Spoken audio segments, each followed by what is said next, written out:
السلام عليكم ورحمة الله وبركاته.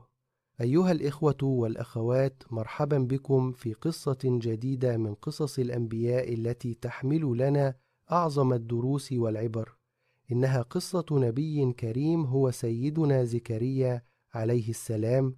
ملاحظة: الصور في الفيديو للتوضيح فقط. سيدنا زكريا عليه السلام ضرب أروع الأمثلة في الصبر والدعاء واليقين بالله عز وجل، فقد عاش حياته داعيا قومه إلى عبادة الله مخلصا في نصحه وتعليمه، وكان مع ذلك شيخا كبيرا تقيا نقيا سخر الله له شرف كفالة السيدة مريم عليها السلام كما جاء في القرآن الكريم. وكفلها زكريا كلما دخل عليها زكريا المحراب وجد عندها رزقا.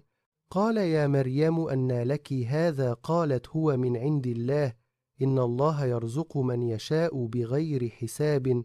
آل عمران 37.